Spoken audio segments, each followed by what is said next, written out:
कार्यक्रम श्रम सरोकारको 22औं श्रृङ्खलामा यहाँहरू सम्पूर्णलाई म हार्दिक स्वागत गर्दछु। नमस्कार, म तारा केसी। पेशागत महासंघ नेपाल कोनेप र जनता टेलिभिजनको सहकार्यमा सञ्चालित यो कार्यक्रम हरेक साता यसै समयमा प्रसारण हुने गरेको छ।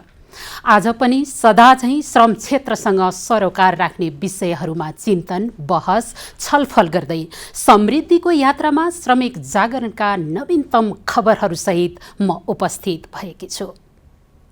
कार्यक्रमको सुरुवात गरौं साताभरिका श्रमिक गतिविधिहरूबाट।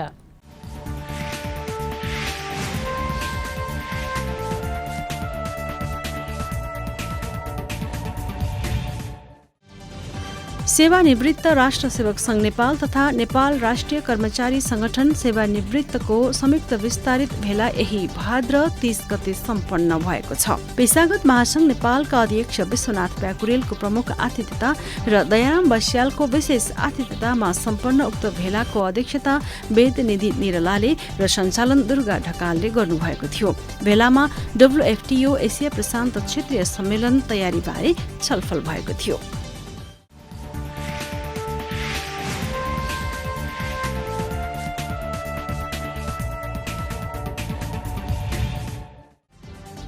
विश्व ट्रेड युनियन महासंघ WFTO एसिया प्रशान्त क्षेत्रीय सम्मेलन असोज 7 र 8 गते काठमाडौँमा भव्यताका साथ सम्पन्न भएको छ। WFTO का उपमहासचिव H.Mahadevan प्रमुख आतिथ्यतामा सम्पन्न उक्त सम्मेलनको नारा ensure basic needs of working class end social security रहेको थियो।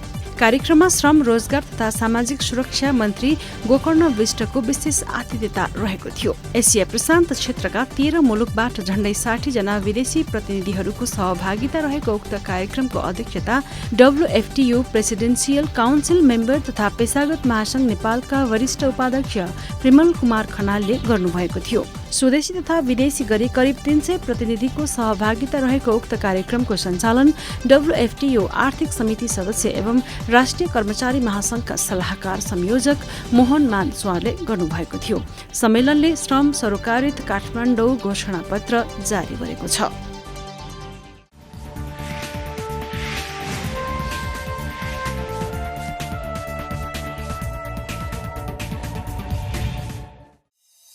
पेशागत महासंघ नेपाल आबद्ध नर्सिङ पेशाकर्मी संघको बैठक यही असोज 3 गते सम्पन्न भएको छ। पेशागत महासंघ नेपालका अध्यक्ष विश्वनाथ प्याकुरेलको प्रमुख आतिथ्यतामा सम्पन्न बैठकको अध्यक्षता संघका अध्यक्ष सरला केसीले गर्नुभएको थियो। बैठकले यही भदौ 28 गते सम्पन्न नर्सिङ काउन्सिलको निर्वाचनको समीक्षा गरेको छ। अब एउटा छोटो व्यावसायिक विश्राम। व्यावसायिक विश्राम पश्चात कार्यक्रममा पुनः स्वागत गर्दछु। कार्यक्रममा अबको पालो छलफलको। हरेक साता श्रम क्षेत्रको फरक फरक विषयमा छलफल गर्ने क्रममा यही असोज 7 र 8 गते अर्थात् सेप्टेम्बर 24, 25 2019 काठमाडौँमा आयोजना भएको विश्व ट्रेड युनियन महासंघ WFTO एसिया प्रशान्त क्षेत्रीय सम्मेलन आजै मात्र सम्पन्न भएको छ। यो सम्मेलन कस्तो भयो? यो सम्मेलनको महत्त्व, सम्मेलनबाट भएका उपलब्धि, यो सम्मेलनबाट निस्केका निष्कर्ष र WFTO को भावी योजना के छ त? यस विषयमा कुराकानी गर्नका लागि विश्व ट्रेड युनियन महासंघका उपमहासचिव H.Mahadevan आजको कार्यक्रममा अतिथि हुनुहुन्छ। H.Mahadevan 50 वर्षभन्दा लामो समयदेखि ट्रेड युनियन आन्दोलनमा लागिरहनु भएको छ। आउनुहोस् दर्शकवृन्द, उहाँसँगको कुराकानीका साथमा हुनुहुन्छ युत्सा Bhattarai.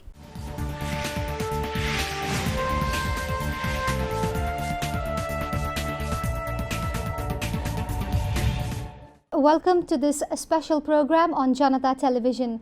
I am Yutsa Bhatrai, and today, in context of World Trade Federation Union's Asia Pacific Regional Conference that was held on 25 September 2019 in Kathmandu, we will be talking with H.Mahadevan, who is the Deputy General Secretary of World Federation of Trade Union and in charge of Asia Pacific region of World Federation of Trade Union. he has been working for more than 50 years in trade union movement, and he is also the leader of trade union movements of World Federation of Trade Unions. Mr. Mahadevan, welcome to the show. Thank you. Mr. Mahadevan, you have been working for a long time in context of trade union movements in India and globally, and now you're also actively involved in World Federation of Trade Union. Could you please share your experience about this context? I entered the field in early 60s, and in fact I entered one of the big factories in Bangalore, Hindustan Aeronautics Limited. I was the convener of all the HAL unions in India. Okay. So I could able to lead them to various things. Basically, I am against exploitation. Basically, I am against suppression. We are for trade union rights and freedom. Freedom of the people is most important. So many of the incidents that came to my mind or which I faced, they were of exploitative nature. Poor people were affected. Workers' demands were not met. So that inspired me to go into the movement. And there have been a lot of experiences.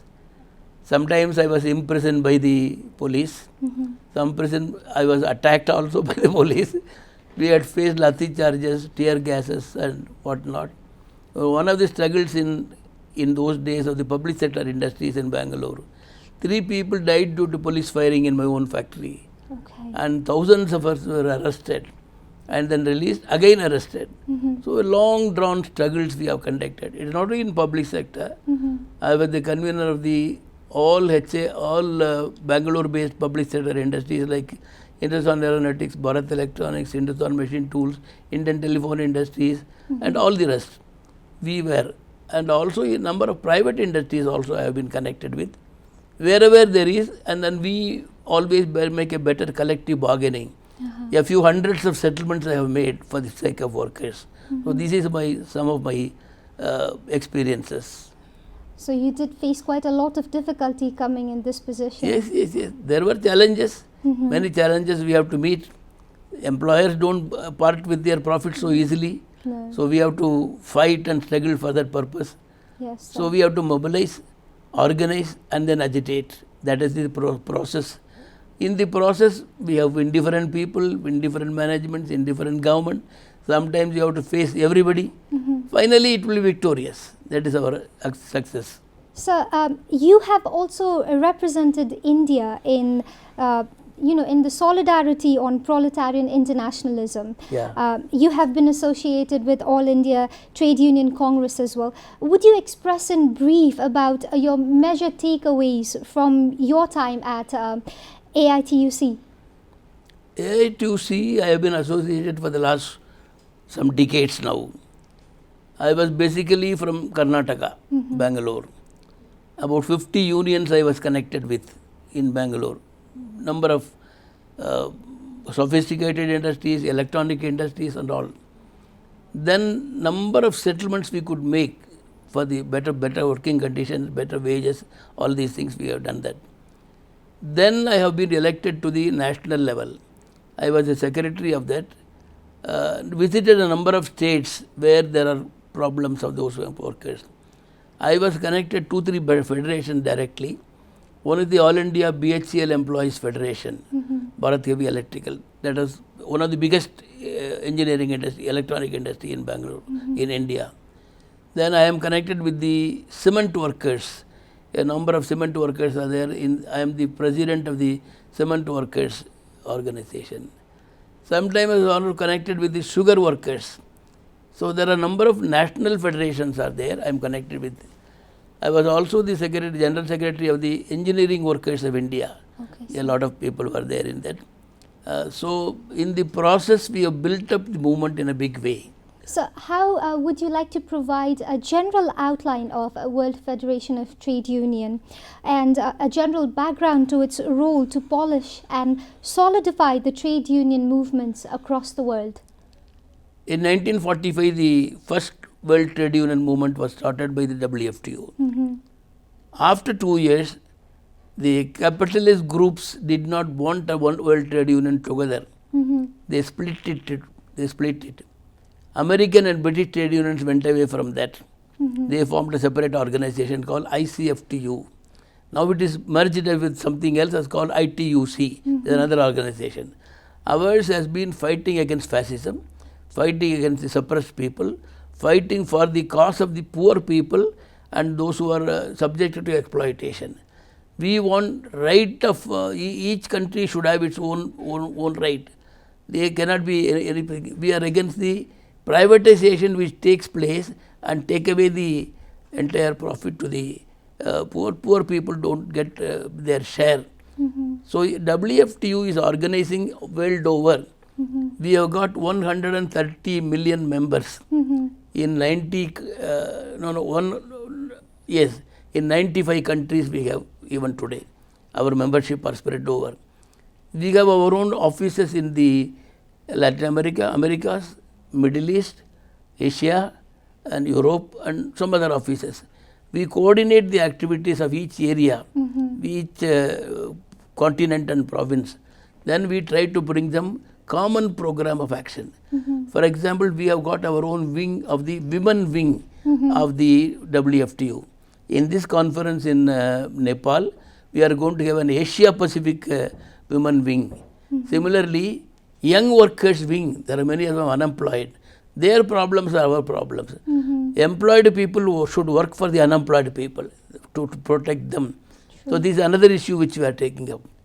We are also taking up the cost of the people working in the multinational companies. There are many multinational companies exploit with their own mechanisms. True. So we should try to mobilize all of them. These are some of the issues which we are confronted with. And basically, protection of unfettered right to workers for collective bargaining. Now, collective bargaining is just said, it is not being followed. It is like this. Collective bargaining, we say, some people say go for collective begging. We are not for collective begging, collective bargaining. Bar from gaining is their motive. We will bar and gain something. That is ours. The whole collective bargaining, I will tell you in my experience, it starts with 4 English letters. More, demand. Reply comes, no. That is the reply from the employer. Then we should try, negotiate, agitate.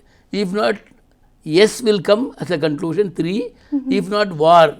There will be a strike, lockout, etc. Finally, peace will prevail. This is the very common course of collective bargaining. We have gone through all these processes. In spite of laws, in spite of Supreme Court decisions, in spite of these things, violations are rampant. For instance, the atypical forms of employment in the world, contract, casual, badalis, all these names, they are exploited. They do the same and similar nature of jobs like the other workers, but they are paid much less. So we are fighting against them. There are Supreme Court decisions in many countries, but they are not followed. Okay. So this is, we want to that be followed. Their own decision they don't follow. That's the thing. So the critics of the trade union movements across the globe, they have been very vocal and they have stated that there is a lack of unity among multiple trade unions. Do you think it is possible and do you think it is feasible to establish a single framework of such trade unions to make a difference at the center? It is possible. We have made many attempts. It is only WFTU was there first to start with, international I am talking. Then international ICFTU came because of the capitalists. They did not want to continue like this. In India, for example, my own experience is, most of the trade unions we have joined together, not as one organization, not a structural unity, idea-based, issue-based unity. On 30th of this month, I told you, there is a demonstration against the government policies. Wherever possible, our unions go with the others. Even though they are ITUC, even though they are independent organizations, we go together. We try to fight together on the common issues. It is done in Bangladesh, it is done here in India, done in Philippines, done in many other countries, we have done it there. So we have one aim of uniting the workforce. We want to do that, but unfortunately political differences do come. We support, for example, Palestine. We support, for example, the Syrian people. We support Cuba. We support fighting people everywhere. But that ITUC doesn't support. Unfortunately, they go with their political idea of the government. We don't go with the political idea of the government. Suppress people wherever we should support. The political issues come in the way of unity sometimes. Even in Nepal, the situation you know very well. I don't want to explain that anyway. But wherever possibly we try to unite them together. One international organization for the whole world is one thing which we want to achieve, but there are political differences. They are not allowed to. ITUC unions are not allowed to come to us. That's the position. We are ready. Can you tell what is the basic difference between World Federation of Trade Unions and IUTC? What is the basic difference between these two centers? Basic difference is this. We are a class-based organization. We are called a class-based, working class, ruling class, we have the distinction. Working class will have to fight against the ruling class. That's a common thing we call class ideology. ITUC doesn't believe in called class ideology. They don't, it's a barter system. They go with the government, they take some compromising and all. We don't have compromising for the issues. We want to fight against the suppressed, for the suppressed. We fight against the draconian laws brought by the government. We fight against the capitalists who are exploiting. We fight against the multinational. All these things are not done by the ITUC. Basic differences are this. We are a class-based organization, working class, and then they are not a class-based organization that comes in the way. They don't agree to the class struggle. The Asia Pacific Regional Conference of World Federation of Trade Union that was recently held in Kathmandu. What were the major topics of discussion in the conference, and what do you think, what are the major takeaways of Asia Pacific Regional Conference? We have certain charter of demands, common demand for all of us. We are meeting some 13 countries are going to participate in this now in this meeting. They are India, Nepal, Bangladesh, Vietnam, Sri Lanka, Indonesia, Laos, Malaysia, Iran, Pakistan, Kazakhstan, Cambodia, and others are still coming. The lists are there. There are many common issues among them. We identify the common issues, which are the common problems.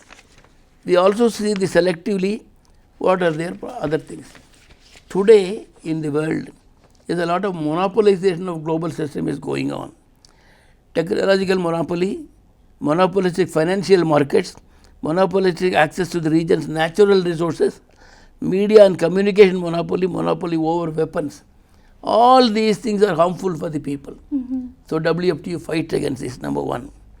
We don't want the role of domination of the MNCs and TNCs, multinational corporations and transnational corporations. They are affecting the domestic economy of every country. They are affecting domestic economy. Then there is a move in many countries to demolish the state-owned enterprises. We want that to survive. In the Asia Pacific things, we have given 3-4 action programs.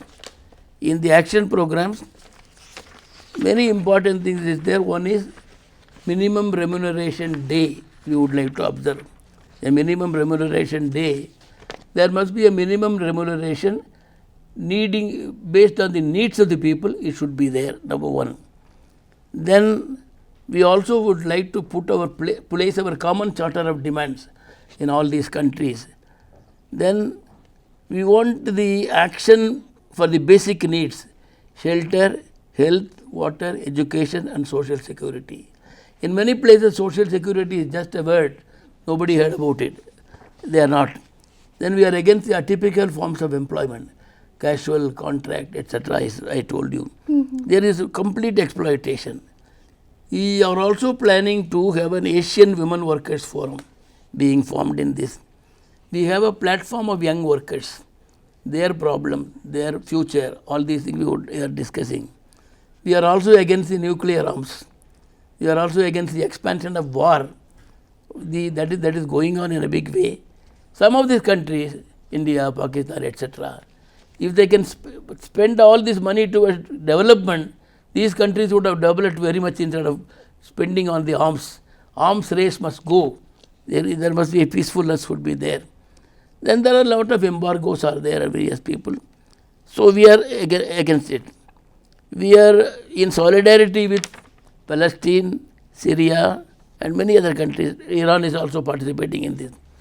We would like to have a training program for our cadres, which we are planning. We have already made a syllabus for it. So these are some of the outcome of the this conference, this Asia Pacific conference. Mr. Mahadevan, you made us quite clear about the major outcomes of the Asia Pacific Regional Conference, but on the larger picture, after the 15th General Convention of World Federation of Trade Union, the World Federation of Trade Union said that it will adopt new fighting policies against the bourgeois. So what are the new reform policies, to be precise? See, basically it is anti-imperialism. The methods are there. Anti-fascism, there's a new fascism is going on in different parts of the world. And then the discrimination between the colored and other, many countries are there. This is one slogan. Followed by that, the process of collective bargaining should strengthen. For that, we have got some training program and preparing our cadres for that purpose. Number 3, in each country, we should identical demands are there. We are placing them on a common day and then proceeding further. Social security is one of the important things. Many social security, for example, pensions. There is no pension. There are problems of migrant workers. It is applied to Nepal also. A large number of migrant workers are going and coming. There is protection of migrant workers in the sending country as well as the receiving country. This is one other issue.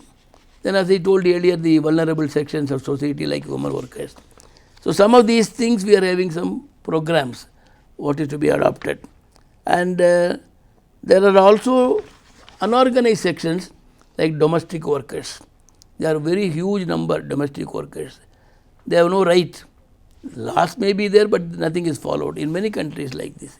So these are all some of the things on which we are inspiring our people to plan in each country. We will coordinate them. That is what in the Asia Pacific countries. Development is not the same in everywhere.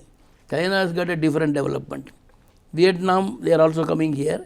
They have a different development. In many countries, there is no development as such. Development is only making the rich richer, poor poorer. That should not be there. There must be equitable distribution of the profit that are earned. Equitable distribution of sharing the gains of productivity and profit should be there, for which we have got devices. There are schemes for that in each manufacturing sector, in the newly emerging sector like IT sector. If, for example, India is a big number of IT sector is there. They are unorganized now. Today it's all right, they are getting employment. They will also be in difficulty. So we are also planning for the IT sector to be united. They should be brought into the working force. So this is different sectors having different ideas. We have got experts in that field, in each field. We are applying them. It is not only employer prerogative to the experts. Trade unions also get experts. We should develop them and proceed further. Mr. Mahadevan, we are at the end of our discussion. It was an immense privilege and honor to hear from you, to know about your experience. Once again, thank you so much for taking out your precious time and joining us here at Janata Television. Thank you for Janata Television. There is a popular television in Nepal, and I am happy to give my views through the Janata Television. Thank you very much. Thank you, sir. दर्शकवृन्द, आजको श्रृङ्खला यहाँहरूलाई कस्तो लाग्यो? रचनात्मक सुझाव दिन नबिर्सिनुहोला। तपाईहरूको सुझाव अनुसार नै हामी हाम्रो कार्यक्रमलाई परिमार्जित गर्दै लैजानेछौँ। हवस् त, अर्को साता आजकै समयमा श्रम क्षेत्रको अर्को महत्त्वपूर्ण विषयका साथ म उपस्थित हुने नै छु। त्यतिन्जेलसम्मका लागि कार्यक्रमबाट बिदा हुन्छु। नमस्ते।